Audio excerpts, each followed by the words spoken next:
Great wall of சைனாவை சைனீஸே build பண்ணலன்னு சொன்னா உங்களால நம்ப முடியுதா? இப்போ ரீசெண்டா விஜய் சித்து vlogsல சைனீஸ் சீரியஸ்னு ஒன்னு போட்டாங்க. அதுல கிரேட் வால் ஆஃப் சைனாக்கு அவர் போயிருந்தாரு. அந்த வீடியோல அவர் என்ன சொல்லியிருந்தாருன்னா, ஒரு சைடு ஆஃப் வால்ல வந்துட்டு குட்டி குட்டி கேப்ஸ் இருக்கு. அது எதுக்குன்னா சைனீஸ் வந்துட்டு அவங்க எனிமீஸ் கிட்ட இருந்து அவங்களை ப்ரொடெக்ட் பண்ணிக்க எதையாச்சும் அட்டாக் பண்றதுக்காக அந்த கேப்பை யூஸ் பண்ணிப்பாங்கன்ற மாதிரி சொல்லியிருந்தாரு. இன்ஸ்டால எனக்கு வந்துட்டு ஒரு ஃபீட் வந்துச்சு. அதுல ஒரு இன்ஃபர்மேஷன் பார்த்தேன். என்னன்னா இந்த சைடு வந்து சைனான்னு வச்சுக்கோங்க, இந்த சைடு வந்துட்டு அதர் எனிமி கண்ட்ரீஸ்னு வச்சுக்கோங்க. அந்த வால்ல இருக்க கேப் ஆக்சுவலா சைனாவை ப்ரொடெக்ட் பண்ணனும்னு பாத்தீங்கன்னா இந்த சைடு தான இருக்கணும் அந்த கேப். ஆனா அந்த கேப் எதை ஃபேஸ் பண்ணி இருக்குன்னா சைனாவை ஃபேஸ் பண்ணி இருக்குன்னு சொல்றாங்க. சோ அந்த வால் பில்ட் பண்ணது வந்துட்டு டர்டாரியன் எம்பையர் தான் பில்ட் பண்ணாங்க, இல்ல வேற யாரோ எம்பையர் தான் பில்ட் பண்ணாங்க.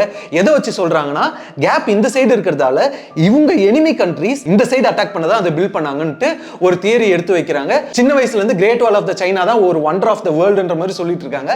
ஆனா அது யார் கட்டந்துன்ற ஒரு குழப்பம் இருக்கிறதால உங்களோட கருத்தை கீழே கமெண்ட்ல மென்ஷன் பண்ணுங்க, உங்களுக்கு ஏதாவது உண்மை தெரிஞ்சிருந்தா.